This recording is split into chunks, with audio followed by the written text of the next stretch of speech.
Thank you. Okay, so what I'm going to do is go to WHOI internal. This is for the WHOI participants. It's our WHOI internal page. To find recreation, you have to go down, scroll down to resources. And over here under WHOI, you can see a lot of resources that you may not have been aware that they existed. WHOI Recreation is the link you want to select. And it's alphabetized, all the different activities that we offer. This link shows you our committee at the bottom. Some, it's a little outdated. I know Hanny already graduated, but we would like to expand this for sure. So we definitely want engagement and participation. But if you look and scroll through, you can see so many wonderful things that we offer here at WHOI. It lists the activity and it lists the person who's volunteered to be the contact. We need to update this. I think we did a recent update. If there's no name listed, like canoeing, we need a volunteer to be the liaison if they're interested. Climbing, cycling, there's just a lot of things out there that are offered to you. And I'm gonna stop sharing and Justin is gonna get into more depth about that and talk about the recreation and the boat lottery. Justin? Thank you. I'm Justin Ostalinski. Most of you probably know me, but some don't. Thank you for coming. This is an odd year to be doing anything based on recreation. We had big plans, and then of course, like everyone else's plans, they went kaput. So there were a few things that we were able to do, and one of them was to continue our small boat kind of use is what we like to call it. And I want to first point out that the reason that I and others are on the committee is because we really care about this part of what WHOI has to offer. And it has been really valuable for not just me, but a lot of us in our career here. I've been here for almost 14 years now. And a lot of the things that have made my career here really good are on that list that Steph just showed. A lot of great activities, a lot of great chances to meet coworkers in, sorry, I'm admitting people as we go. A lot of people that I met through these recreation activities. Softball primarily, but we'll get to that later. So for now, I do want to focus mainly on, we do have a small boat lottery. WHOI is set up with 8 outhauls in Eel Pond. Eel Pond is basically the best place in the world to keep a boat. Very protected, very unique, very charming. And WHOI employees, staff, students, all have a chance. And it's a true lottery. Put your name in a hat and we draw 16 feet or less. So let me just share a little bit of what I've got. Helen Harding, who is a committee member, recreation committee member, actually put this PowerPoint together. And so thank you for that, Helen. And I believe she's on the call. Can everybody see my screen okay? Yes. So contact info there. And we basically are undertaking this task because we want to see other people enjoy the water like we do. And WHOI has a really unique opportunity to provide water access and use. So we're lucky enough to have kind of an area to keep small boats like kayaks and canoes and dinghies, rowboats, a place to keep slightly larger boats that are usually powered on 8 outhauls that we offer. And we also have a dock and running water. And it's a really great opportunity that WHOI allows us to have. So the Redfield lawn I have here because it's kind of it's the hardest thing I'm doing now involving the committee because a lot of boats have been left there over the years and are abandoned and we are trying to get rid of that so that we can use Redfield lawn again. So right now, if you have any boats down there, kayaks, canoes, dinghies, please remove them. The reason is our facilities are updating. So we're building a new dinghy rack.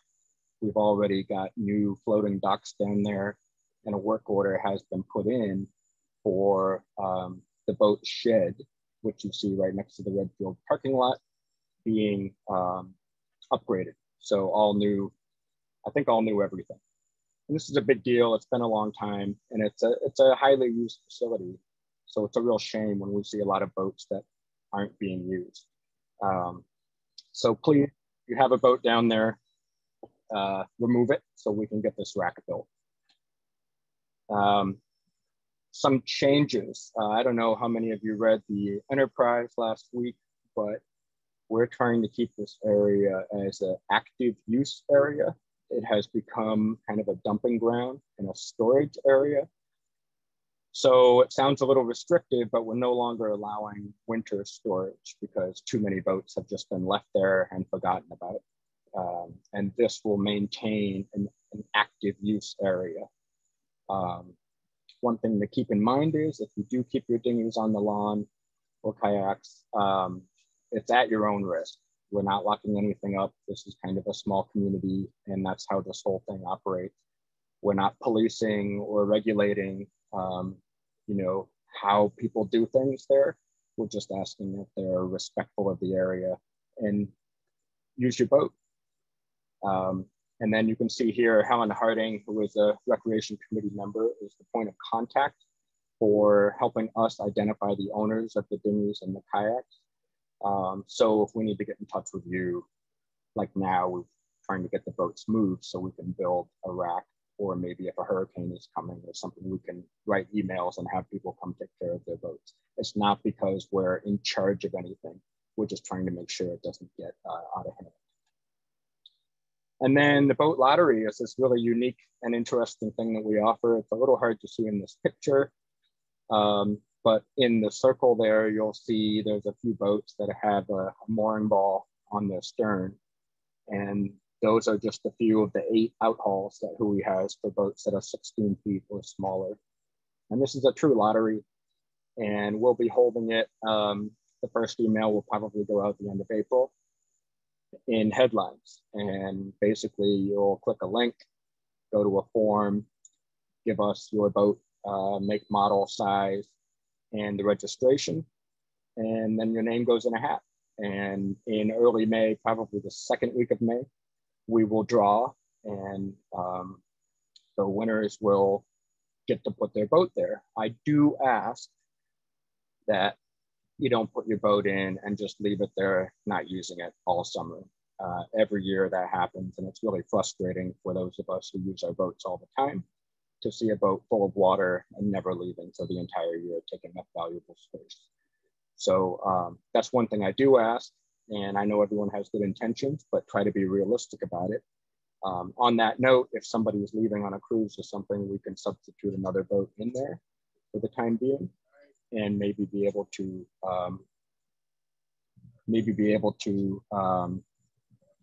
work out something so that we just have continuous use of the area. That's the goal. So that's all I'm going to talk about with the boat activity stuff. But I want to mention that some of the highlights that we don't oversee any of this, but we just try to get people involved. And so we're very active in these activities. And the reason I've listed these particular activities is because we actually have facilities at the campus for all of these. It's a truly unique thing that WHOI provides. We have a beautiful softball field, the most beautiful one I've ever seen. You hit a home run, you might hit an osprey in a nest. It's incredible. The view is Martha's Vineyard. We have a tennis court. It's wonderful. It's kept up well. Volleyball court, sand volleyball court. We have a wonderful basketball court. The fitness trail is undergoing some changes with the new construction, but it's there. And it's wonderful, and I'm sure we'll move some things around, but that's a great opportunity as well. I've listed a few other events, but I'd like you to key in on those main ones. Softball for me is particularly precious, I would say, because that really is the way I have met most people who are not directly related to my work. And I can't tell you what it's done for my network, aside from being really, really fun and meeting a bunch of great people. I think that's it. Again, my contact info, and I will pass this on now. So let's see. Is anyone else sharing?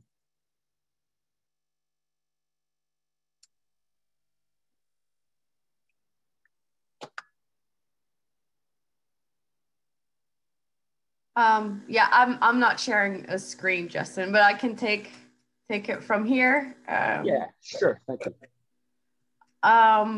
Yeah, so Justin gave us an overview about the recreation at WHOI, and I am more part of the YMCA in the community that WHOI is part of. My name is Karen Sunan. I'm here more as a networker between the YMCA and WHOI. I got involved with them last year. When I moved to WHOI like 3 years ago, and I moved to Falmouth 3 years ago, and was actually baffled that there was no swimming pool available. You had to drive like half an hour away or on the other side of the bridge to get to a swimming pool. And I was a bit frustrated about that. And last year, I don't know where I saw, but I saw a announcement that there would be a meeting in the library of Falmouth to discuss a new swimming pool. And it turned out that was the YMCA presenting their ideas. I got involved. They were already working on it for 7 years. And I feel like the project is in a new phase right now to really push for this swimming pool in Falmouth. And yeah, that's where I'm at. I'm trying to help to push this project forward. For me, the swimming pool is the biggest motivator to be part of the YMCA or part of this fundraising campaign and awareness campaign. But that is not all. There is much more to the YMCA, and I'm gonna leave it to Joanne Treisman, Steve Clay, and Serena. They will give you more overview of what they're doing and what the needs are. But yeah, I think that's it. I think you should go, Joanne. Okay, thank you, Karen, and thank you everyone for having us as your visitors today. We are working on the Upper Cape Y, and we have Serena Lopiccolo-Smith and Steve Clay. We're going to talk a little bit about how we got here, what we're doing, what is our progress. Karen is one of our very strong volunteers. We've had about 65 volunteers last February. Everyone was excited. We were ready to go, and everything closed down. As you all know, life has been very different, but in the fall, we've started up again on our fundraising, and we just want to share with you where we are now and answer your questions after we have a little presentation. So Serena is going to start. Yes, hi, thanks, Joanne. Well, I'm very happy that we're here. So I'm going to give you like a minute and a half of the history of this effort, which started 7 years ago. That's quite a long time ago. And actually starts with the kind of a funny stories. When I first moved to to Falmouth, the first thing I did was to Google Falmouth YMCA, because I said, I'm not going to move to a town that doesn't have a YMCA or doesn't have a pool. And I found one, right? There was Falmouth, and there was a beautiful YMCA. So imagine my surprise when I moved here and there was no Y. Well, it was Falmouth, Maine. And so Maine and me, instead of MA back then, I didn't pay attention. And so instead of, saying, well, what can we do? There's no pool, what a group of us did was to kind of get together and start this effort that we called back then Falmouth Once a Y. And so we approached the YMCA Cape Cod. And then over the years, Steve Clay, who used to be the CEO of the YMCA in Springfield for over 30 years. And then Joanne, a couple of years later, who's now like the head almost of this effort with her fundraising efforts, and many, many other volunteers. We partner with the YMCA Cape Cod, which is the only YMCA on the Cape. And they have jurisdiction over every other branch that will be open on the Upper Cape or Lower Cape or anywhere else. And since then, we did a lot of studies, because the first thing was to assess if there was a need for a YMCA, because the YMCA is not Walmart. They don't come into a community. They are invited by a community. And so we did focus groups, we did feasibility studies. We raised a lot of money, almost $100,000, to pay for the first market feasibility study that was supposed to answer the question, do we need a why? And the answer was, yes, we do need it. And then the second question was, if we build it, will the people come? And the answer was, oh yeah, a lot of people would come. And then the third question was, do we have, is there enough money in Falmouth, so people that may donate? Because we will need to raise something like 20 million, between 13 and $20 million if we want this beautiful facility with maybe a pool, an 8-lane pool, maybe 2 pools. Steve will tell us more about that in a second. And the answer was yes, there is enough money. So what do we do now? We went ahead and we were even able to find a piece of land, and we signed a purchase and sales agreement on it. And again, I'll let Steve say more about that. But that means that this is real now. And now we are in this last phase, what we call the pre-capital campaign fundraising, in which we have some more money to raise, and that Joanne will tell us a little bit more about that. And then we can start the actual capital campaign. So that is all I want to say. I'm going to let Steve take over and tell us more about the due diligence and everything else, and then Joanne to, end up by telling us more about the fundraising effort. You are muted, Steve. How's that? Better? Thank you.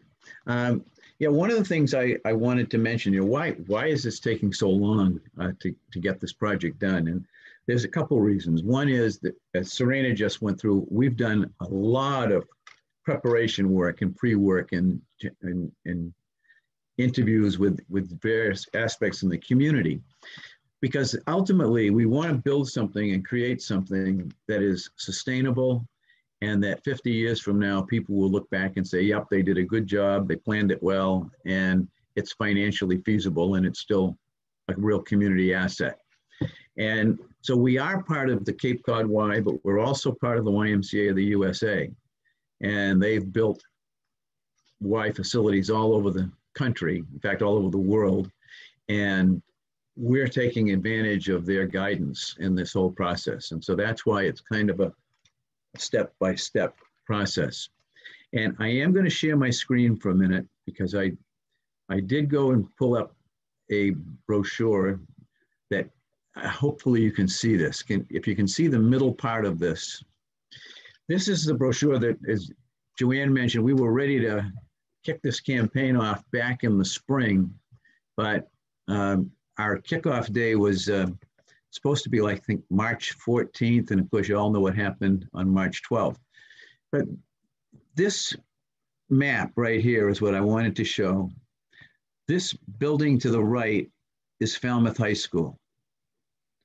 So this will give you an idea of where the land is that we have the purchase and sale agreement. It's 7 acres, and it's this part right over here. And it's behind the Lutheran Church, which is right on Brick Kiln Road. This is Brick Kiln Road. And it's a great location. This square is a preliminary layout for a 40,000 square foot building with the parking that's necessary. And of course, the access to the high school and the fields at the high school, which would be a huge asset for the operation. And where we are right now is there is a really strong facility committee headed up by Dennis Ducharme, who is the head of it, owns In-Season Resorts. He's got architects, engineers, people who are doing the due diligence on the property. Because if we are going to build a building, there are going to be two pools. One would be more of a lap pool. The other one would be a warm pool for exercise classes and therapy classes and that kind of thing. You build that kind of facility with that kind of water and locker rooms, and you need to have a septic system that can handle it all. And so they're doing the due diligence on the site to make sure that this site will handle something like this. And they're also, trying to make sure that how many lanes are going to be in the lap pool? Is it going to be 8 or what? And we want to, again, trying to make sure that what we build is financially feasible and sustainable, and that it could work. So that committee is really working on it. So if you look on this little checklist on the right-hand side here, we did the new site analysis, the market feasibility, the fundraising feasibility to find out, yes, we can raise the funds. The schematic design, they are just beginning to work on a schematic design. We're hoping to have one that we could show to the community later this spring. And where we are right now is raising $120,000. Obviously, the due date has ended, and we're a little over halfway there right now. And that $120,000 covers the cost of the the campaign consultant that we would bring in to help us organize the campaign, as well as some more of the due diligence on the site. So that's where we are at the moment. And Joanne, did I leave anything out that you'd like to add to that? Well, I would be happy to continue talking about, for those of you who do not know what a Y is, a Y is a community resource that focuses on youth development, healthy living, and social responsibility. And for many people in Falmouth, this has been kind of new information. We did a video, and you can check us out on YouTube. It's Conversations with Barbara, Building a Y. And Barbara Kanelopoulos has lived in Falmouth for over 60 years. And she was very excited to hear about the process and actually what a Y is and where it focuses. So it's not really just a gym and swim, but we hope to have the pools. We hope to have space for yoga. Climbing wall was one of the items that people really wanted. So this would be something available to the entire Upper Cape. It's centrally located from Bourne to Mashpee, Sandwich, Falmouth, Woods Hole. So 15 minutes to Brickhill Road. And we feel that it can be open 7 days a week. Sometimes Y's open at 5:36 in the morning, and they're open till 9 at night. So it's a place for communities to gather, people to come have meetings. One of the things we're really hoping for, we've asked for, please design in a cafe so that you can have people have a nutritious lunch or coffee with a friend while you're watching the people swimming, be a place that people gather. And this is all happening because we have volunteers. We are all volunteers. I talked to one funder and she said, well, do you work for the Y? I said, no, I actually was involved in Central Mass. We were in Worcester for many years and helped build their Y. And within 5 years, they had added more space to it. So once a Y comes into a community, is well accepted, it can expand and add more pieces. A teen center is an important thing. We talked about having a swim team from the high school. So this includes our communities in ways that reflect those Y values. The mission of this Y is to have the values of caring and honesty and responsibility. So again, Steve mentioned Mark Hutker is working on the facilities committee, and Karen has been one of our very steadfast volunteers. We started with 65 last year, and some people have sort of dropped back because they have enough going on in their lives right now. But we have a couple more months to get to the peak of the money that we want to raise. And another thing that interests people is we are a Y Without Walls already for the last 3 years. A Y Without Walls is programs in the community. We have childcare programs at the Falmouth campus, hospital campus, and at North Falmouth. We have before and after school programs that are in the schools, summer camp on the school system here, but also we have Lawrence Pond, which is sort of sandwich area, beautiful, beautiful facility for summer camp and bus travel for the kids to get to. And when we have our building, when parents come and they want to work out, there's Child Watch, where their children will be occupied by trained, well-paid workers. And again, bringing jobs to the community. So there's so much that comes on that that is going to be very exciting. And I'm going to look and see if we have any questions in the chat. I see Stephanie is looking at the recreation department. I hope that people will think about going onto the YouTube and looking for Falmouth Y, Building a Y, and watch our, I think it's a half-hour show that we did last week. And get, whatever information that we failed to give you right now. We just wanted to make sure that you understood. And I'm excited. I see this, the baseball field, maybe there's some collaborations that we could have teams that would play against other teams. We want to collaborate with the Senior Center, with the Gus Canty Center. But again, this is an Upper Cape Y, so it is for the entire Upper Cape area, bringing new people in, having people get to meet each other. And so if there are any questions, I don't know if... yeah, we could, I can't see everybody right now, but if you want to... nice, that was a nice share. Oh, yes, thank you. If you want to be involved, you can talk to Karen, or you can call Steve or I. And Karen has these brochures, as you saw, that you can take. And on it, it gives you information about donating if you wish to donate. Of course, it's a 501c3 tax deductible donation.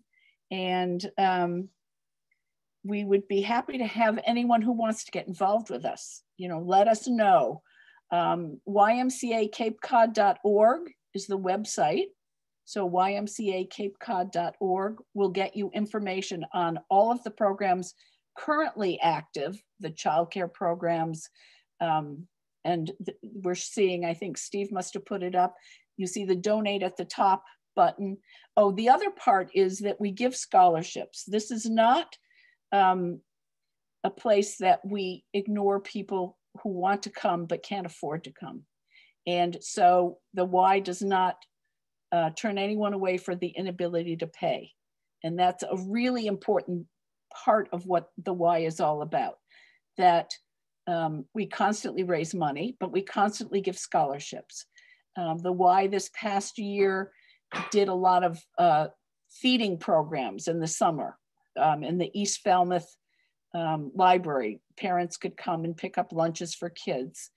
There are, programs for cancer survivors, for Parkinson's programs, for cycling and diabetes prevention. So we have a lot of different aspects to what happens in a Y, but also a big thing is reciprocity. If you have a Y card and you are a member, you can use it at any Y in the US. You can travel and use it. You want to go to Wareham, you can use our card. They can, we'll take their card. And if you're internationally traveling, there are Ys all over the world. And the largest Y I always like to talk about is in Jerusalem.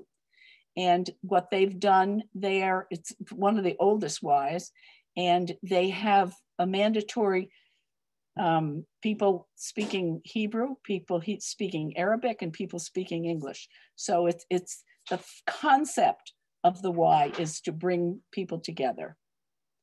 And so any questions, please contact Karen. She has brochures. Mm-hmm. Stephanie, I see. Do you have a question? Well, Joanne, I just wanted to say thank you so much for you and your team and for sharing this information. And I love how inclusive it is a program and how it expands beyond just the walls of a Y.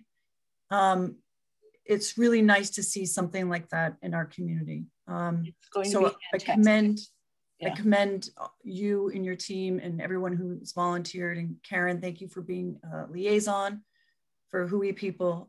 I know people really want something like this in our town for sure. So thank you. Are there any questions from the audience?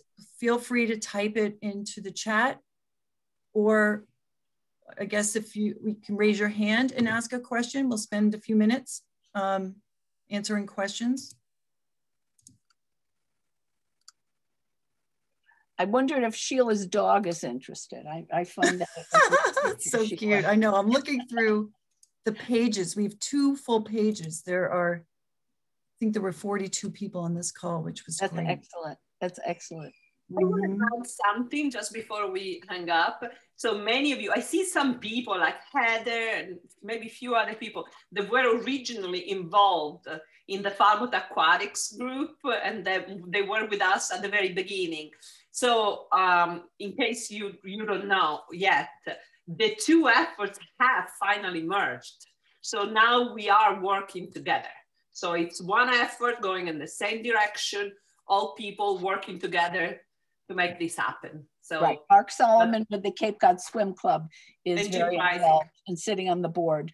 So yes, collaboration is what we want to do. And I just kind of wanted to tap in with Serena. Fortunately, I'll be retiring in a little over a year, so this timing is impeccable.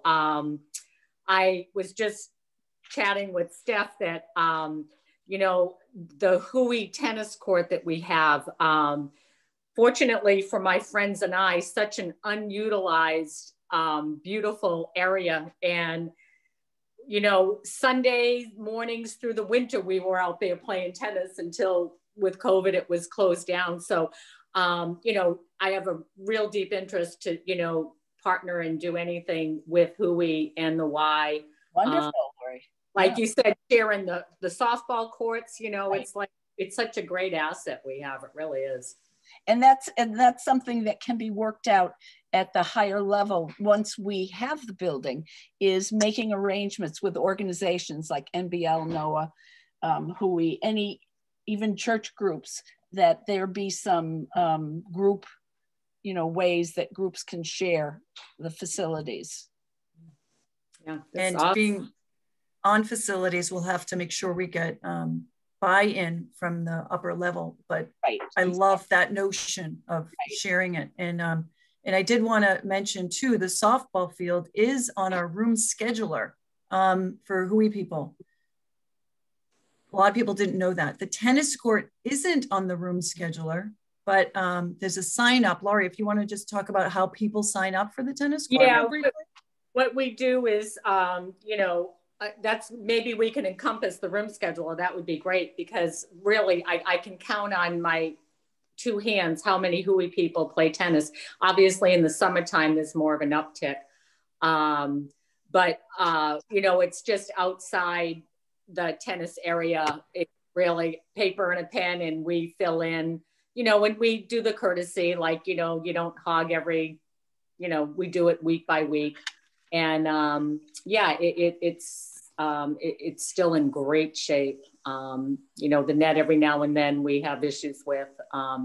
Is there like a point of contact? Like, so is it you, Justin, that's overseeing the rec committee? Like who? I know since Kevin left, I was wondering who. Yeah, so in terms of the rec committee, I would be the contact. The tennis court is almost a standalone thing though. So it's more a matter of getting some system that we can all buy into and have it used more. Yeah, just any. I agree.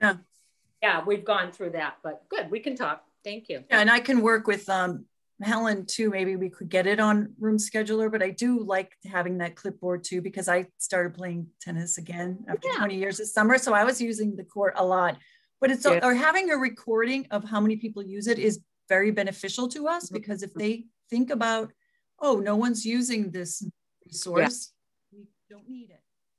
It's great to have a tracking system. Well, when they want keeping it parking lot, I kind of like got a few of my friends and we went mental and we got lucky. But yeah, and you know, it's you know, when we're there and there's people on the court, you know, I do you work at WHOI? And they're like, yeah. Then I'm like, oh, who are you? I've worked in payroll for 40 years. You know, oh, well, it's my brother's cousin's aunt that works at WHOI. Like, okay, come back in 2 hours. We're going on the court. But, or you could have like a sign up, you know, when people are there. Have you signed in? We do have the sign up, and I'd have my name there, and, you know, say we got there a half hour early or whatever, right? You know. And then I had a great one right before COVID. You have to be careful, and there was 4 of them playing, and the guy says to me, he said, I don't work here. He said, but I'm a donor.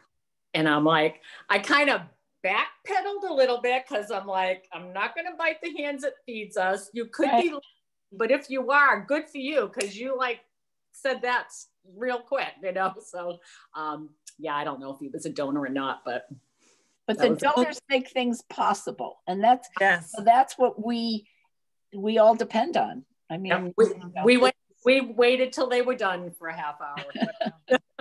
So were there any other questions about our resources in recreation, you know, like the basketball court? There are people before COVID who played, I don't know if Al Gagnon's on here like twice a week maybe, or 3 times a week. But there are groups in hockey.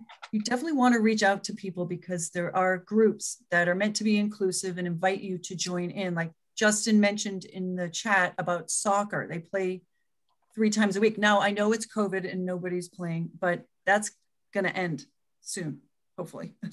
And I think this spring into summer, even if we're wearing masks, we can still participate in a lot of these activities. I know the hiking, Sarah Youngs and Kevin Nicholas, they're new to WHOI. They've been helping, and Lauren Dykman, she's a graduate student.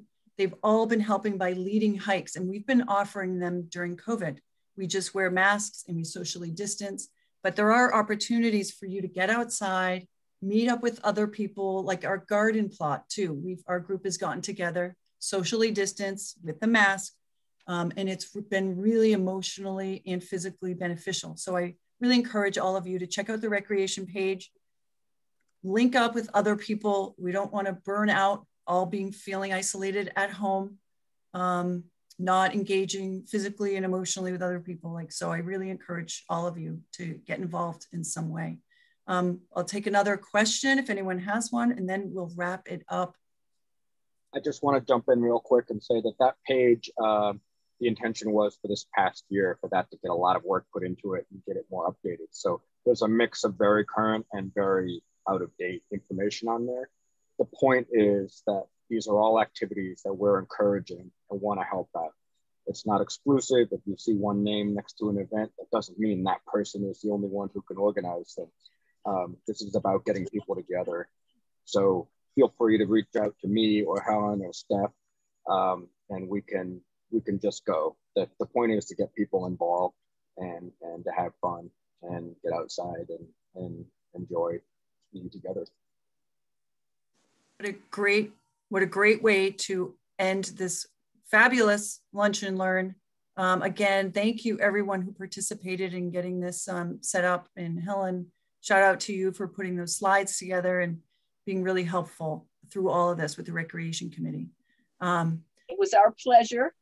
Thank you for inviting us. And call Karen or go Same. online to ymcacapecod.org and find out anything more you want. We're always willing to answer questions.